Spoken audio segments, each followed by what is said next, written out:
Professor Ali Khan Mahmudabad, इस नाम के बारे में आप परिचित हो चुके हैं।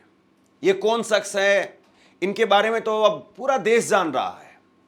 लेकिन प्रोफेसर अली खान महमूदाबाद को कैसे टारगेट किया गया, किस तरीके से टारगेट किया गया, जो एफआईआर हुई वो एफआईआर करवाने वाले लोग कौन हैं और उनका मोदी जी तक क्या संबंध है, उनका भारतीय जनता पार्टी के अध्यक्ष तक क्या संबंध है, इस बात को भी, और दूसरा, इस पूरी पिक्चर में एक नाम निकल करके सामने आया, हरियाणा महिला आयोग की अध्यक्ष रेणु भाटिया। रेणु भाटिया की पूरी कुंडली, और रेणु भाटिया से स्पेसिफिक जब पूछा गया कैमरे पर तो उनके पास में जवाब नहीं, सिट्टी पिट्टी गुल। इस खबर को अगर आप इत्मीनान से, मैं ये नहीं कह रहा हूं पूरी की पूरी खबर आप देखिए, अगर आपको ठीक लगे तो देखिए, लेकिन इस खबर को अगर आप शुरुआती 10 मिनट देख लेंगे तो आपको समझ में आ जाएगा कि कैसे, किस तरीके से, कहां से तार जुड़ते हैं और कहां से क्या कार्रवाई हुई है। सबसे पहले मैं आपको रेणु भाटिया, जिनसे कैमरे पर पूछा गया कि कौन सी वो लाइन है जो प्रोफेसर साहब ने अपनी फेसबुक पोस्ट में लिखी, कौन सी वो लाइन है, कौन सा वो शब्द है जिसको लेकर के आपको एतराज है, ये एक लाइन, एक शब्द नहीं बता पाई। तो ये रेणु भाटिया कौन है जिन्होंने एफआईआर कराई है? सबसे पहले तो जरा इनके बारे में समझ लीजिए। रेणु भाटिया ये बीजेपी की पार्षद रह चुकी हैं, दो बार भाजपा की पार्षद रह चुकी हैं, उप मेयर रह चुकी हैं। इतना ही नहीं, ये डीडी न्यूज में एंकर भी रही हैं, कुछ समय के लिए रही, लेकिन डीडी न्यूज में एंकर रही हैं। और इसके साथ में भाजपा की कद्दावर नेता सुषमा स्वराज, उनके साथ में बहुत गहरे ताल्लुकात थे, इतने गहरे ताल्लुकात कि सुषमा स्वराज इनको बेनजीर कहकर के बुलाती थी। बीजेपी की बेनजीर भुट्टो को आप सब जानते होंगे। बेनजीर भुट्टो यानी पाकिस्तान की पूर्व प्रधानमंत्री जिनकी गोली मारकर के हत्या की गई थी, बिलावल भुट्टो उनके बेटे हैं, आज के समय पर जो राजनीति करते हैं। आसिफ अली जरदारी पाकिस्तान के राष्ट्रपति हैं, वो बेनजीर कहकर के रेणु भाटिया को बुलाती थी सुषमा स्वराज। और ये रेणु भाटिया मौजूदा वक्त में कृष्णपाल गुर्जर, उनके की भी एक आप कह सकते हैं कि करीबी हैं, कश्मीर का इनका बैकग्राउंड है। तो रेणु भाटिया जिन्होंने महिला आयोग के अध्यक्ष के नाते डीजीपी को एक लेटर लिखा, डीजीपी को, और डीजीपी को एक लेटर लिख करके इन पर एफआईआर करने की बात कही। और इतना ही नहीं, नाजनीन भसीन सीपी को, कमिश्नर को हटा दिया गया। किस बात के लिए? क्योंकि रेणु भाटिया गई थी और रेणु भाटिया को वो सब कुछ नहीं मिला जो रेणु भाटिया चाहती थी, यानी जिस तरीके की कार्रवाई चाहती थी उस तरीके की कार्रवाई नहीं मिली, इसलिए कमिश्नर को हटा दिया गया। एक दरोगा को हटवाना, उसमें भी पसीने छूट जाते हैं आदमियों के, बहुत बड़ा कोई कांड होता है तब जाकर के दरोगा हटता है।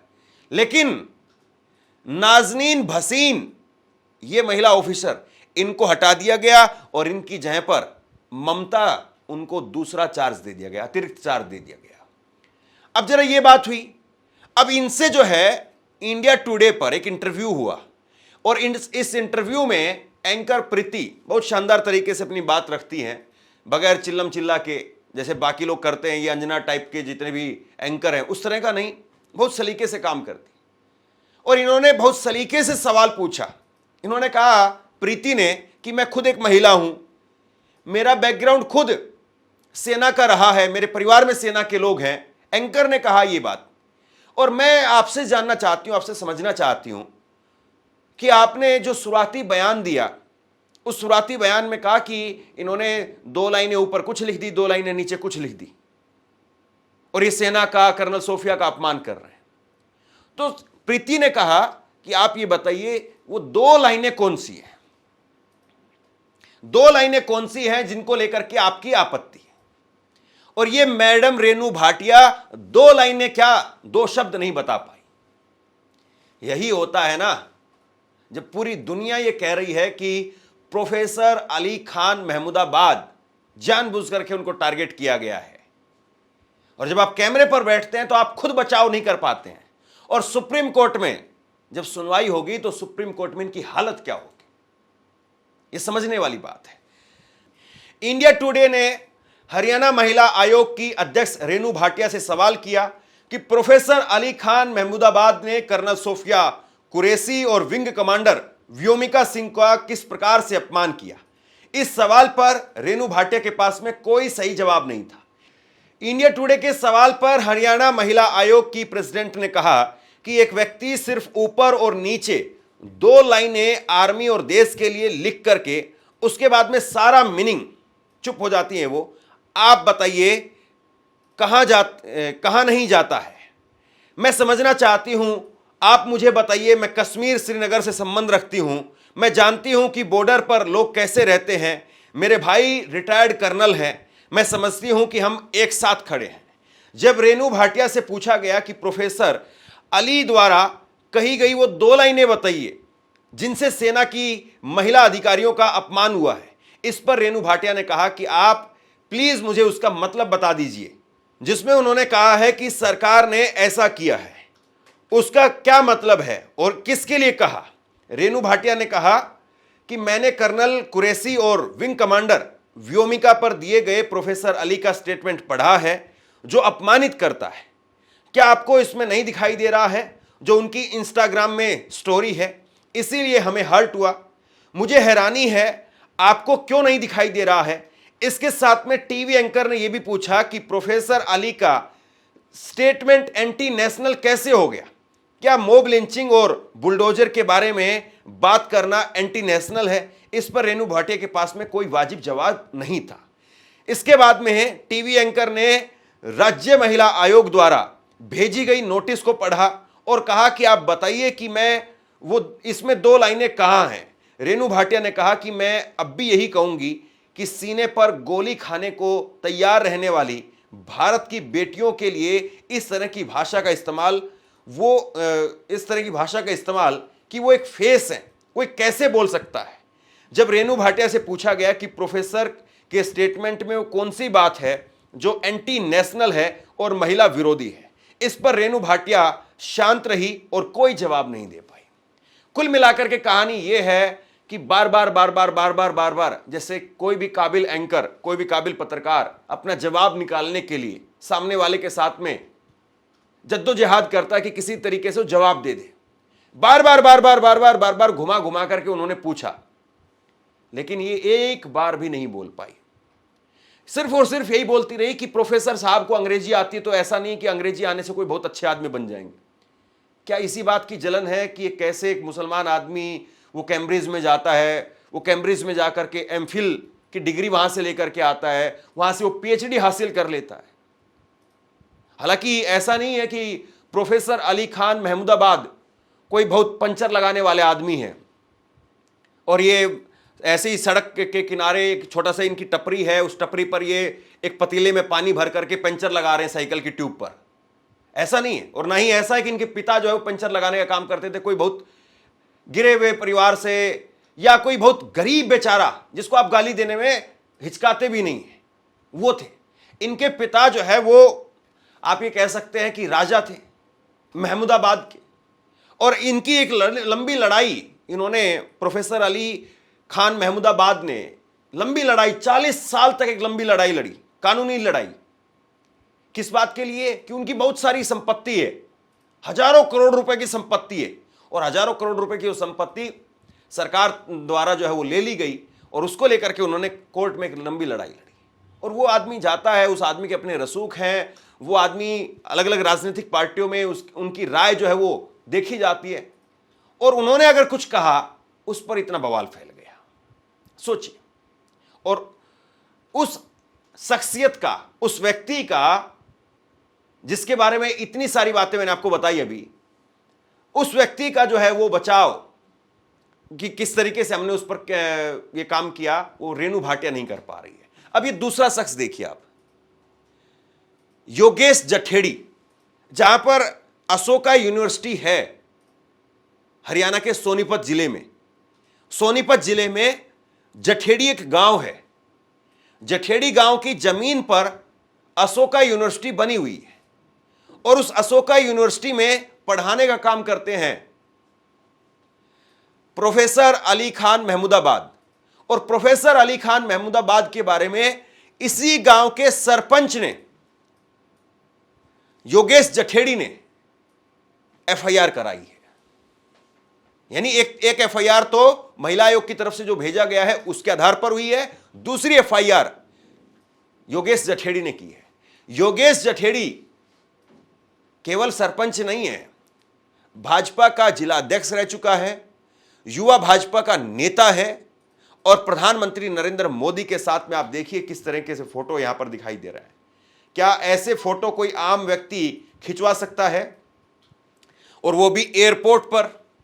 एयरपोर्ट पर जब कोई नेता आता है, बड़ा नेता आता है या जाहिर सी बात है प्रधानमंत्री आते हैं, तो सबकी स्क्रीनिंग होती है कि कौन कौन आदमी प्रधानमंत्री से मिल सकता है। लाइन लगा करके सबको नंबर के हिसाब से खड़ा किया जाता है। तो जाहिर सी बात है अपने आप में बड़े नेता हैं साहब।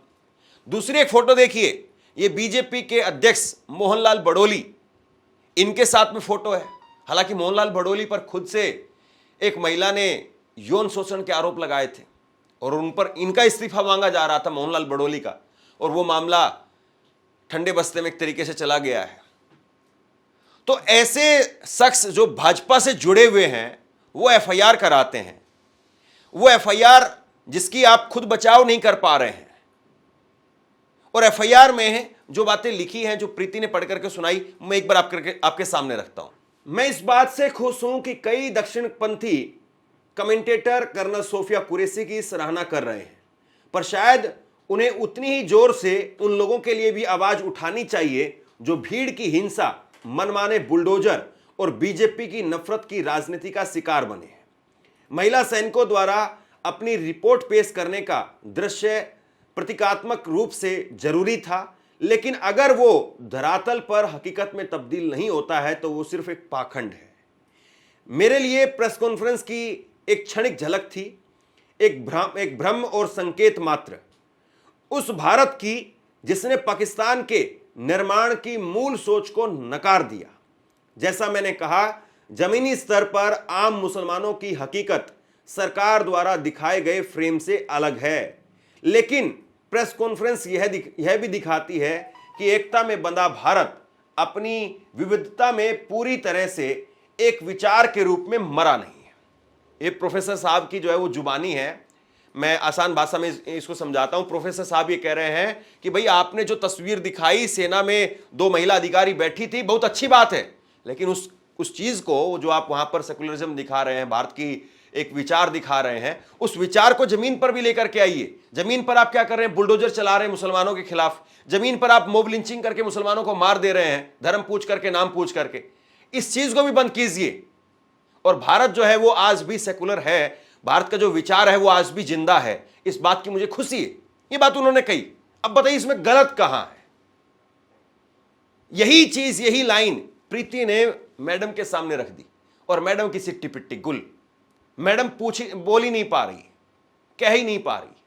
और दूसरी बड़ी बात यह है, ये 8 मई को इन्होंने फेसबुक पर पोस्ट लिखी थी। इसके बाद में 10-12 तारीख को इस पर बवाल होना शुरू हुआ।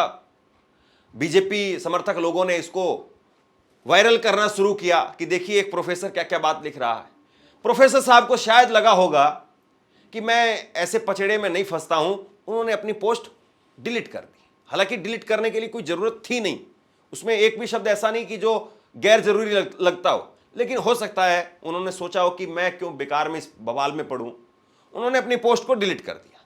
और पोस्ट को डिलीट करने का मतलब यही है कि भाई अगर आपकी भावना मेरे द्वारा कही गई किसी बात से आहत हो रही है तो मैं खुद पीछे हट जाता हूं। जो भी एक समझदार आदमी करता है वही काम उन्होंने किया। लेकिन इसके बावजूद महिला आयोग वो डीजीपी को लेटर भेज देती है।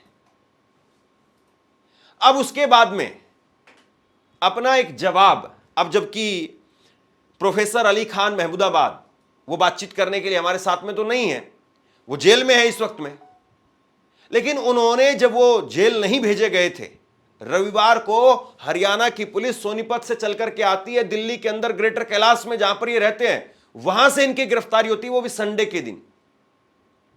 अब जब ये गिरफ्तार नहीं हुए थे, इससे पहले इन्होंने महिला आयोग को अपना एक स्पष्टीकरण भेजा था इस वायरल पोस्ट पर। जब ये बवाल खड़ा हो गया, सब चीजें हुई, इसके बाद में इन्होंने एक स्पष्टीकरण भेजा था। उसमें क्या कहा था सुनिए। हरियाणा राज्य महिला आयोग ने 12 मई 2025 को मुझे सोशल मीडिया पर की गई कुछ पोस्ट के संबंध में सम्मन जारी किया है। मेरे वकीलों ने इन सम्मन का विस्तृत जवाब आयोग को भेजा है। मेरे विचार को पूरी तरह से गलत समझा गया और इस मामले में आयोग का कोई अधिकार क्षेत्र नहीं है। महिला आयोग एक महत्वपूर्ण भूमिका निभाता है, लेकिन जारी किए गए सम्मन में यह स्पष्ट नहीं है कि मेरी पोस्ट महिलाओं के अधिकारों या कानूनों के खिलाफ कैसे हुआ। मैंने अपनी पोस्ट सेना की तरफ से जानकारी देने के लिए कर्नल सोफिया कुरैशी और विंग कमांडर व्योमिका सिंह को प्रेस कॉन्फ्रेंस में चुनने की तारीफ की थी और कहा था कि हमारे गणराज्य के संस्थापकों की एकता में विविधता का सपना अभी जीवित है। मैंने दक्षिणपंथी सदस्यों की भी प्रशंसा की कि जिन्होंने कर्नल सोफिया कुरैशी का समर्थन किया और उनसे अनुरोध किया कि वो आम भारतीय मुसलमानों के प्रति भी वही दृष्टिकोण अपनाएं जो रोजाना दानवीकरण और उत्पीड़न का सामना करते हैं। मेरी टिप्पणी नागरिकों और सैनिकों दोनों के जीवन की सुरक्षा के बारे में थी। इसके अलावा मेरी टिप्पणी में ऐसा कुछ भी नहीं था जिसे महिलाओं के खिलाफ माना जा सके।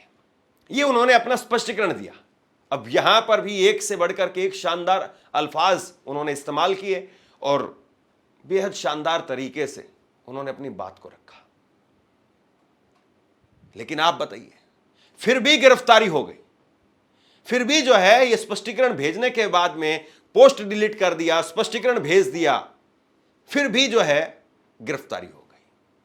और अब इसी को लेकर के जब सुप्रीम कोर्ट में सुनवाई होगी तो इनकी कैसे धज्जियां उड़ेंगी वो मैं आपको बताऊंगा। मुझे पूरा यकीन है कि सुप्रीम कोर्ट में ये लोग टिक नहीं पाएंगे, क्योंकि जितना भी इस मामले को अभी तक मैंने स्टडी किया है पिछले 24-48 घंटों में, ये बिल्कुल साफ तौर पर दिखाई दे रहा है कि कर्नल प्रोफेसर अली खान महमूदाबाद, इनको जिस तरीके से टारगेट किया गया, सुप्रीम कोर्ट में ये लोग अपने आप को जस्टिफाई नहीं कर पाएंगे। बहरहाल अभी इस खबर को शेयर कीजिए और जैसे ही कोई अपडेट निकल करके सामने आएगी तुरंत आपके सामने पेश करूंगा। धन्यवाद।